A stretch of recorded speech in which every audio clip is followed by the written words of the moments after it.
Oke, set.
Hai.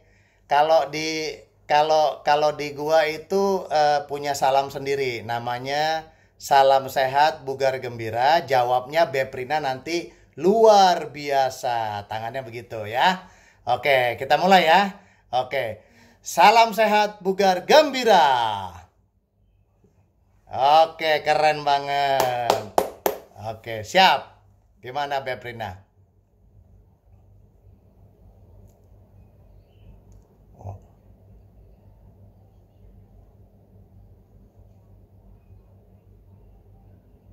Hah?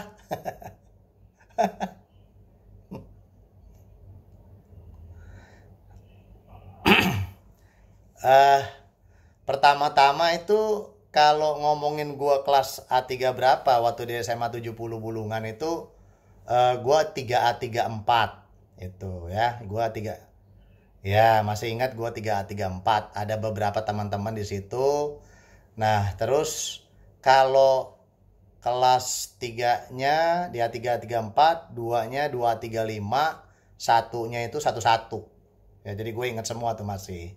Dia SMA 70 Bulungan. Cuman kalau tadi lu cerita tentang patah hati apa segala macem, itu kayaknya hoax. Itu kayaknya hoax. Karena apa? Karena gue itu SMA itu nggak punya pacar. Nah, itu problemnya. Jadi masalahnya itu. Jadi memang di SMA itu gue tidak punya pacar. Pernah sih waktu kelas 2 ya, deketin anak kelas 1 tapi kayaknya dia nggak mau sama gue gitu. Sempet sempet apa? Sempet jalan-jalan sekali, dua kali lah gitu ya. Nonton apa PDKT lah kalau kata anak sekarang gitu ya. Tapi dianya kayaknya nggak mau sama gue gitu karena kebetulan kakaknya itu juga kayaknya di atas kita lah, pokoknya ngeri-ngeri lah pada saat itu ya kan. Nah jadi setelah itu ya, iya betul. Jadi setelah itu gue juga nggak terlampau berpikir punya pacar ya, jadi gue fokus main aja dulu. yang ada sih gue jadi yang ada sih gue jadi kambing hitamnya teman-teman gue aja ya, cuman apa, kambing congeknya teman-teman gue, gitu, neket-neketin gitu. Kira-kira gitu.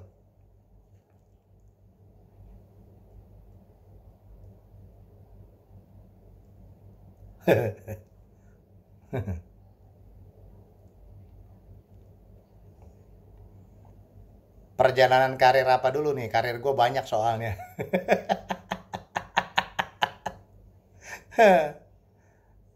Oke, ya, ya.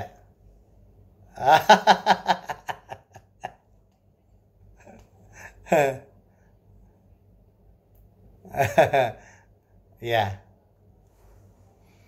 iya, iya. Oke, jadi singkat ceritanya begini. Jadi dulu tuh memang dari keluarga gue itu sebetulnya nggak banyak yang suka olahraga. Dari gue tuh 5 bersaudara.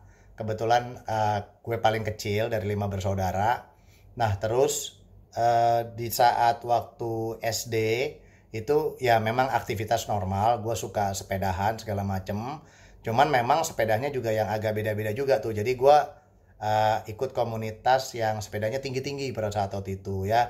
Jadi terkenal deh tuh namanya Raya Bicycle Gang gitu ya. Itu memang sepedanya tinggi-tinggi Rin. Jadi minimal tuh 2 meter, 3 meter, 4 meter, bahkan ada yang sampai 5 meter tingginya pada saat itu ya. Jadi memang dari kecil itu memang udah suka hobi yang tinggi-tinggi lah, maksudnya adrenalin lah itu ya sebetulnya. Nah, terus lanjut dari situ kita di SMP tuh dikenalin sama yang namanya break dance, ya kan? Pada saat itu. Nah, kebetulan ya mungkin itu suatu bakat juga karena gua itu hampir setiap olahraga atau kegiatan yang gua ikutin, gua tekunin itu biasanya ada hasilnya gitu. Jadi sampai gua itu diminta untuk main film Tari Kejang pada saat itu SMP ya. Ya, di SMP ya betul itu. Iya, jadi kebetulan dulu juga seleksinya itu nggak sembarangan. Jadi memang pada saat kita tampil di Parkir Timur Senayan rame banget gitu ya. Memang dicari sama mereka itu ya ibaratnya yang jago-jago lah. Nah, itu termasuk lah gue di situ. Dan kebetulan waktu itu manajer gue almarhum Didi Petet ya, almarhum Kak Didi Petet. Nah, ya jadi waktu itu beliau yang banyak kasih motivasi juga untuk maju ya. Waktu itu di IKJ gue kalau latihan waktu itu sama beliau gitu ya, bersama teman-teman. Sampai membanggakan juga bahwa breakdance itu sempat menjadi acara pembukaan PON pada tahun 1980-an itu. Nah, itu kita iya di GBK waktu itu ya. Jadi itu diatur sama Kak Didi Petet semua pada saat itu. Jadi singkat cerita dari breakdance terus kita langsung beranjak ke masa SMA ya. Gua syuting film Tari Kejang itu kelas 2 SMP Rin, tapi tampilnya itu filmnya satu SMA. Lu bayangin lama banget. Iya, itu sama sama apa siapa tuh Denny Malik ya waktu itu ada Denny Malik di situ juga.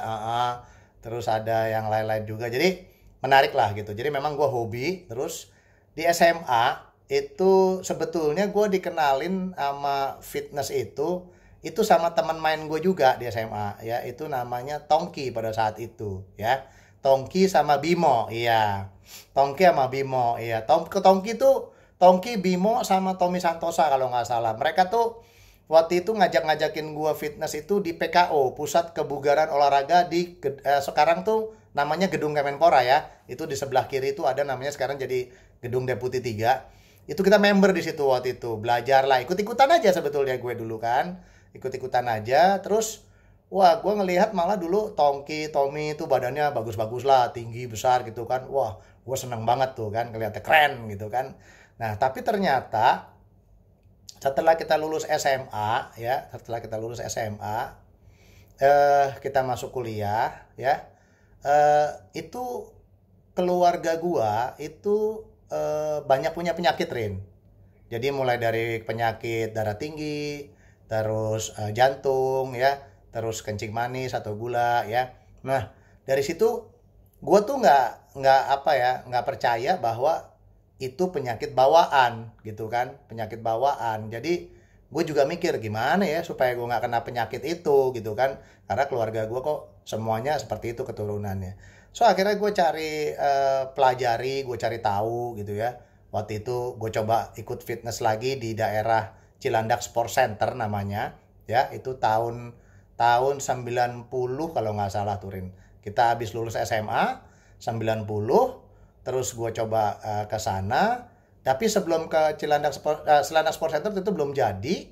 Jadi kita daftarnya itu di Stadion Lebak Bulus, Rin. Kantor manajemennya, ya kantor manajemennya di situ. Nah, terus gue ikut fitness, tapi gue kan nggak ngerti ya Rin ya. Maksudnya ini fitness sih gimana sih gitu ya? Gue juga bingung gitu kan. So gue ya pertama hanya ikut-ikut dari instruktur lah, gini lah katanya, harus gini lah, harus kardio lah, harus latihan beban lah gitu kan. Akhirnya karena rumah gue waktu itu di Kompleks Kejaksaan Lebak Bulus ya, jadi gue waktu itu nabung, gue beli sepeda ya, terus gue tuh ke Cilandak Sport Center itu naik sepeda Rin gitu. Ya jadi gue sengaja supaya mempersingkat waktu, gue jangan kardio lagi lah di tempat fitness, karena kadang-kadang treadmillnya cuma satu, ngantrinya banyak gitu kan yang mau latihan gitu kan. Rempong nih ya kan. Udah, jadi gue beli sepeda, gue datang naik sepeda, sampai sana gue nge-gym, balik lagi, terus aja begitu. Sampai gue kuliah itu kan sekitar tahun 93, 94 gitu ya. Itu gue cuma hobi-hobi aja Rin. Nggak ada yang belum serius banget lah gitu ya, belum serius banget. Terus gue kerja, Rin, lulus dari kuliah gue di Universitas Krishna Dwi Payana, sarjana hukum. Itu pun juga gue kerja pertama di perusahaan bank Jepang ya, Sakura Swadharma. Itu eh, merger antara BNI 46 dengan Sakura di Jepang. Terus gue kerja di situ. Terus gue mulai tuh nge-gym, coba ke Profit yang di apa namanya Grand Wijaya gitu kan. Nah, di situ gue latihan sama teman-teman, tapi tetap belum serius gitu. Nah, terus tahun 95 gue pindah kerja, Rin. Gue pindah kerja. Jam 95 gue pindah kerja ke Kuningan, Rin. Namanya Tugu Pratama Indonesia waktu itu. Gue satu kantor sama beberapa anak 70 di situ, Rin. Ada Menur di situ, ada Adriansah di situ, ada teman satu lagi siapa gue lupa tuh, Arif Erkurtanto kalau nggak salah. Iya, gue ketemu juga di situ. Nah, ini kantor ajib, Rin, keren. Itu di atasnya itu ada fitness center pribadi. Ada fitness center, ada sauna, ada whirlpool, udah ada spanya. Wah, udah keren banget, iya kan? Nah, dan lucunya di kantor ini olahraga itu harus menjadi konditerin. Jadi absensinya dilihat. Jadi kalau sebulan, nah keren banget ini kantor. Gua akuin keren banget. Jadi kalau lu tidak latihan selama 12 kali dalam 1 bulan, itu gaji lu bisa nggak naik, Rin. Keren banget. Nah, makanya gua ngelihat di situ, wih, mantep banget nih, kayak gitu kan. Jadi gue demen tuh. Jadi lu bayangin, Rin, orang-orang datang jam 7 jam 8, gua kadang-kadang subuh udah di situ, Rin. Jam 5 pagi gue di kantor. Jadi gue latihan dulu, tau gak lu? Gue latihan dulu pagi, ya kan? Nah, nanti orang-orang pada datang setengah 7 jam setengah 8, gue udah kelar. Gue udah selesai. Nah, terus gua langsung udah masuk ke kubikel gue lah, gitu ya. Jadi memang di situ gue mulai tertarik terus ya, latihan. Tapi belum terarah, Rin, ya, belum terarah. Nah, tahun 95 96 itu gue ketemu teman lama gue ya, namanya Sandi Yuda. Nah, dia memperkenalkan gue sama ya yang sekarang lo kenal sebagai eh, legenda binaraga Indonesia, yaitu Aderai pada saat itu. Nah, gue dikenalin sama dia dan akhirnya kita jadi akrab nih ceritanya. Nah, jadi akrab. Kebetulan beliau juga waktu itu juga belum booming lah pada saat itu, baru mulai lah gitu juga. Jadi di situ dia juga banyak bantu segala macem dan belajar sama-sama, Rin. Jadi artinya belajar sama-sama tuh karena zaman dulu belum ada gadget, belum ada internet, belum ada segala macem. Jadi tuh ilmu belajarnya tuh dari buku, Rin. Jadi bukunya tuh kita beli di Melawai Plaza, itu ada toko buku namanya Rubino ya, yang selalu menjual. Ya, Rubino. Jadi itu buku-buku yang menjual buku-buku luar negeri lah, mau pokoknya mau tentang mobil, tentang bodybuilding apa. Nah, itu tiap bulan pasti gue beliin. Dan itu gue belajar dari buku. Gue belajar dari buku dan gue sama Adera di situ ini ya, apa namanya, trial and error lah. Trial and error gitu loh. Jadi akhirnya tadinya gue cuman pengen cari olahraga yang menghindari penyakit tadi. Terus lama-lama begitu gue latihan serius segala macam, terus gue juga pikir gini, gue pengen punya sebenarnya gue gak pengen punya badan bodybuilderin gitu loh. Gue pengen punya perut kayak iklan Tanah Dalam, tau gak lo? Nah, pada saat itu gitu kan, gue pengen punya perut kayak iklan Tanah Dalam. Ini kok iklan Tanah Dalam kok keren-keren banget ya perutnya gitu kan. Nah, ternyata gue diketawain lah sama Ade. Wah, gila, lu ngapain cuma badan kayak begitu? Nah, akhirnya kita serius segala macem sampai belajar diet segala macem ya. Akhirnya badannya itu mumpuni untuk tampil di pertandingan. Gitu. Jadi sebetulnya yang memperkenalkan gue ke pertandingan tuh ya teman-teman seperti Ade segala macem gitu ya. Jadi akhirnya tahun 98, Rin, karena gue udah mulai serius juga, akhirnya gue keluar dari kantor, Rin. Gue keluar dari kantor, gue resign. Nah, gue resign, gue bikin fitness center waktu itu kecil-kecilan, itu namanya Klub Aderai pertama kali gue bikin. Nah, di situ kita itu punya keinginan untuk menyehatkan masyarakat, Rin. Dari gaya hidup sehatnya, binaraga fisik ini gitu. Karena orang Indonesia itu kita lihat banyak banget kena penyakit tadi ya, gula, darah tinggi, jantung ya. Tapi lucu juga Rin, banyak cerita lucunya. Artinya gini, pada saat gue makan nggak pakai garam ya, nggak makan gula ya, gue nggak makan nasi ya, itu gue dibilang gila sama keluarga gue ya kan, gue dibilang gila ya, gue udah wah apa-apaan katanya gitu. Iya, iya sampai sampai pada saat itu gue masih kerja ya, terus gue juga belum punya istri ya. Nah, makanya kenapa Rin tadi lu bilang gue punya pacar apa enggak? Gue nggak punya Rin, karena memang gue itu fokus waktu itu gitu loh. Jadi gue juga gue fokus banget pada saat itu. Mungkin kalau gue pernah punya pacar pada saat itu, tapi sepertinya mereka nggak mendukung kegiatan gue gitu loh Rin. Ibaratnya kayak misalkan gini, ngapain sih lu pergi ke fitness tiap hari, lu pasti mau lirik cewek ya katanya gini, waduh capek dah yang kayak begitu-begitu ya kan. Jadi prinsip gue pada saat itu adalah begini, perempuan kalau ibaratnya melarang gue untuk berbuat baik, ini bukan perempuan yang tepat buat gue, jadi itu gue tinggalin yang kayak gitu ya. Jadi gue tinggalin, terus gue serius ya, akhirnya gue buka klub Adere. Nah di situ karena gue kerjanya hanya memanage fitness center dan latihan ya. Nah, akhirnya prestasi mulai datanglah ke gua gitu. Jadi itu pengalaman-pengalaman gue di bidang olahraga ya, yang tujuannya sebetulnya hanya untuk menyehatkan masyarakat lah, menularkan gaya hidup sehat. Jadi gua dulu bilang sama teman-teman eh, virus kebaikan. Kalau kita dulu tahun 90-an ngomongnya gitu. Jadi gua memberikan apa contoh kepada teman-teman ya. Memang sih teman-teman gue banyak dulu yang masih dugem ya, masih ngajak ini ngajak itu. Nah, gue nggak mau tuh, gue nggak pernah melakukan itu gitu. Jadi kalau mohon maaf ya, mungkin pada zaman-zaman itu teman-teman banyak yang pakai obat-obatan seperti ekstasi lah atau apalah ya kan. Pokoknya Inex lah apa. Ah itu gue nggak tuh, gue nggak pernah menyentuh hal-hal seperti itu gitu. Nah, kembali lagi setelah itu, karena gue aktif ya di kejuaraan segala macam ya, sampai terakhir apa gue bisa dapat medali perunggu di Prapon segala macam. Nah, gue sih sebetulnya nggak target gue bukan prestasi sebetulnya Rin. Gue tuh pengen belajar setinggi mungkin sebetulnya gitu.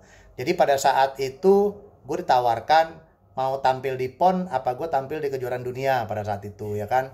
Wah gue bilang gue kejuaraan dunia aja deh.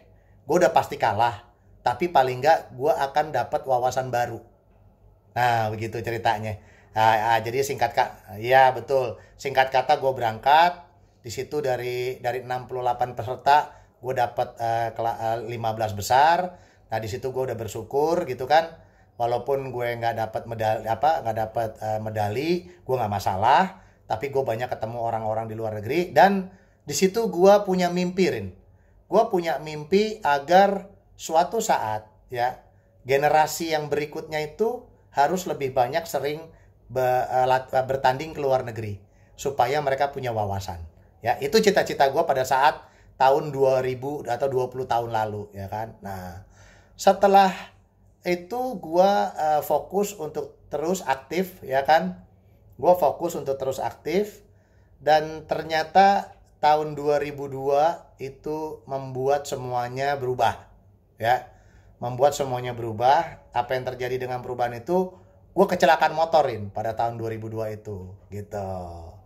Nah, jadi kecelakaan motor inilah yang membuat gue harus pensiun dari binaraga karena semua tulang-tulang gue kayak tulang punggung gue ya, itu back ribs gue tuh ada 3 yang patah, terus tengkorak gue juga ada yang geser ya, terus jadi banyak tulang-tulang gue yang bergeser sehingga gue nggak bisa maksimal.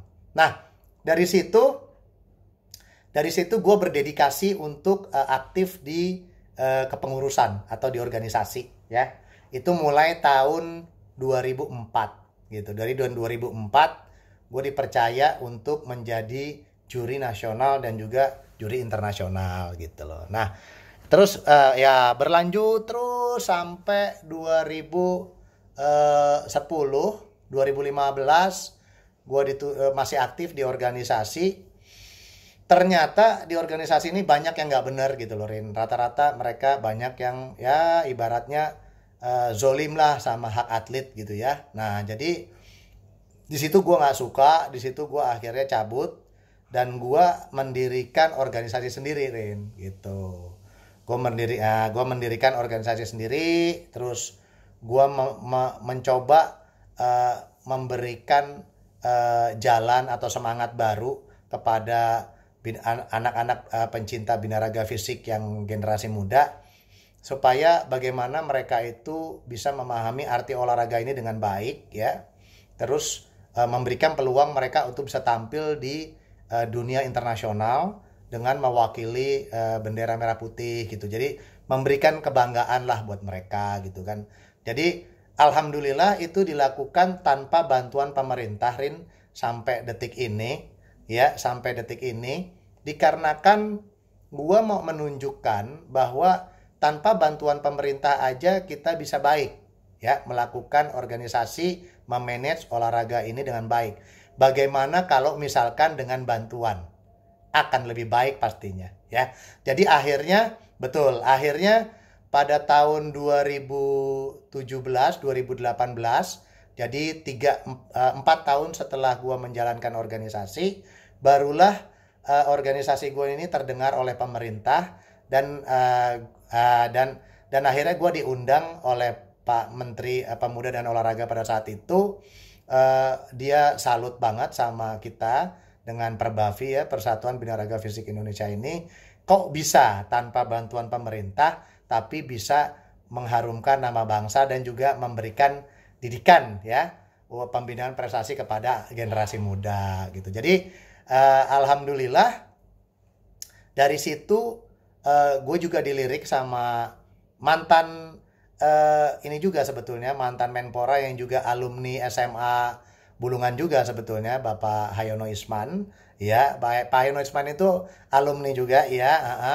Nah, gue dipercaya untuk membantu beliau ya, untuk memajukan organisasi olahraga beliau yang namanya FORMI, Federasi Olahraga Rekreasi Masyarakat Indonesia, sampai saat ini ya, karena beliau melihat gue bisa memajukan organisasi gue dan diharapkan gue bisa membantu beliau juga memasyarakatkan FORMI ini gitu. Jadi tujuannya sama, Rin, untuk menyehatkan bangsa, cuman bedanya sekarang gue mempromosikan hampir 60 cabang atau induk olahraga yang ada di FORMI kepada masyarakat gitu. Kalau ya jadi seperti itu. Jadi insya Allah sekarang Kemenpora juga mulai memperhatikan lebih detail lagi ya.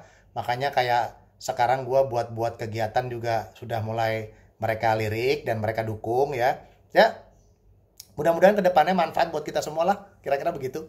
Jadi memang menarik, Rin. Banyak manusia, banyak masyarakat yang masih belum tahu antara olahraga prestasi sama olahraga rekreasi masyarakat gitu loh, Rin. Ini yang harus dikembangkan lagi gitu ya. Jadi kalau olahraga prestasi itu mengharumkan nama bangsa, kalau olahraga rekreasi ini menyehatkan bangsa gitu loh, Rin, kira-kira.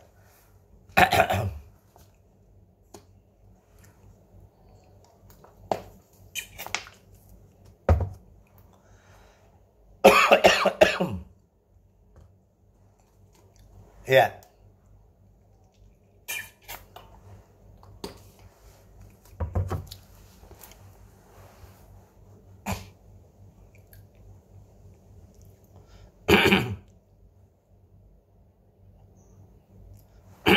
Ya. Ya. Jadi gini, Rin. Jadi gua ambil simpelnya aja ya. Kita berbicara masalah untuk sehat ya. Jadi untuk sehat tuh maksudnya begini, kita jangan ngomong sehat, tapi kita tuh perlu yang namanya bugar ya. Sehat itu belum tentu bugar, tapi kalau bugar itu udah pasti sehat gitu ya. Jadi gini, Rin, umumnya masyarakat kita atau teman-teman kita ini banyak yang belum memahami dirinya sendiri ya. Mereka fokus dengan kesenangan dirinya, bukan fokus dengan keperluan dirinya gitu ya. Keperluan dirinya di sini adalah kebugaran tadi ya. Kebugaran itu adalah investasi sebetulnya ya, yang menjadikan hasil kesehatan ya. Itu tuh sebetulnya investasi gitu loh. Makanya dalam hidup kita tuh kalau dalam melihat kebugaran diri kita hanya dua hal yang harus difokus sama kita, yaitu bagaimana menjaga otot rangka kita, yaitu otot yang menopang tulang kita, sama otot jantung kita, Rin. Sebetulnya dua itu aja yang difokusin sama mereka. Jadi otot rangka kita jaga dengan kita melatih otot kita dengan misalkan angkat beban, ya. Kalau tidak kuat dengan beban, kita bisa dengan body weight sendiri, ya. Tapi kalau saya sarankan semua bisa mulai dari latihan beban, oke? Nah, itu nanti secara teknis bisa kita bahas lebih lanjut. Saya juga mau kok bagi tips-tips buat teman-teman di SMA 70 Bulungan alumni supaya lebih paham ya segala macam ya. Jadi sebetulnya itu adalah hal yang sangat positif ya. Itu juga yang saya sebarkan ke teman-teman ya. Ini untuk pola hidup bugar. Untuk otot jantung itu juga, Rin. Jadi otot jantung itu kita juga harus pahami bagaimana cara melatihnya, ya kan? Jadi otot jantung seperti kita jalan cepat ya, seperti kita sepeda ya, seperti kita jogging ya. Tapi kita harus tahu detak jantungnya itu harus dilatih karena ada zona-zonanya di mereka. Ya kan? Ada zona pemanasan, ada zona pembakaran lemak, ada zona pendinginan. Nah, itu nanti lebih lanjut kita secara teknis bisa dibahas lah, gampang lah itu sebetulnya. Nah, tapi jangan lupa kita juga harus betul, kita harus juga ingat tubuh kita ini butuh yang namanya nutrisi atau asupan makanan gitu loh. Jadi sebetulnya gini, kalau kita sayang dengan keturunan kita ya, kita mau lihat cucu kita menikah ya, kita juga peduli harus ya itu tadi, kita harus investasi sama diri kita gitu loh. Yaitu dengan investasi apa? Makanan yang dimasukkan ke dalam tubuh kita itu adalah investasi ya. Rina melakukan olahraga dari muda itu investasi ya kan. Makanya kalau kita lihat umur sama-sama 50 ya, tapi saya masih bisa lompat tinggi, teman ada yang nggak bisa, itu salahnya di mana gitu kan. Nah, itu tadi karena investasinya yang salah untuk diri dia. Jadi memang investasi untuk perekonomian kehidupan itu memang penting, ya. Tapi pada akhirnya tujuan manusia itu kan adalah kebahagiaan. Kebahagiaan itu kalau kita tidak bugar itu nggak ada gunanya. Artinya itu tadi karena kebugaran itu nggak bisa dibeli dengan kekayaan, susah. Nah, ini makanya saya kadang-kadang betul, makanya kadang-kadang saya sedih sama teman-teman gitu. Oh, mencari kekayaan itu terlampau berlebih sampai melupakan investasi untuk dirinya sendiri. Padahal dirinya itu adalah panutan keluarganya. Ya kan gitu. Nah, jadi kadang-kadang itu yang saya lihat dari sisi olahraganya seperti itu gitu. Dan jangan lupa apabila Beprina melakukan itu kepada diri Beprina ya, secara tidak langsung Beprina itu melatih mental Beprina, disiplin yang akan menghasilkan kejujuran. Ya, misalkan gini. Beprina mau kurus misalkan. Ya, tapi Beprina nggak mau disiplin makan makanan yang sudah diatur. Terus betul, nggak akan tercapai. Terus Beprina apa? Beprina denial dengan bohong nantinya. Nggak jujur. Harusnya begini tapi enggak gitu kan. Nah, ini yang sebetulnya dampak positif. Makanya kenapa pepatah Yunani kuno mengatakan bahwa mens sana in corpore sano. Di dalam tubuh yang sehat terdapat jiwa yang kuat. Gitu maksudnya. Kuat tuh ya itu tadi, kuat godaan daripada mencopet ya kan, disiplin, nah kayak gitulah kira-kira. Jadi ya mudah-mudahan sahabat bulungan ini ke depan bisa mulai memperhatikan investasi buat dirinya karena tidak ada kata terlambat untuk sehat, untuk bugar, dan saya siap membantu. Gitu. Ya.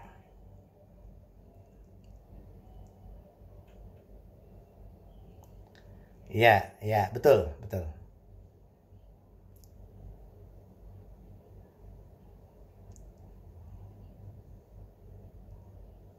Ya, bisa, bisa, Bisa, bisa, bisa.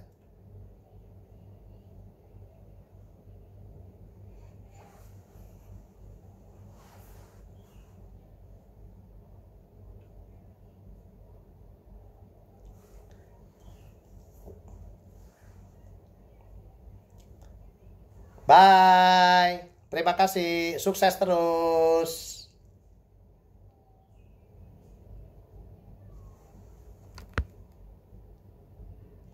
Ya, sama-sama. Udah. Nih gue kirim sama lu ya. Oke, thank you, Beb. Yo, bye.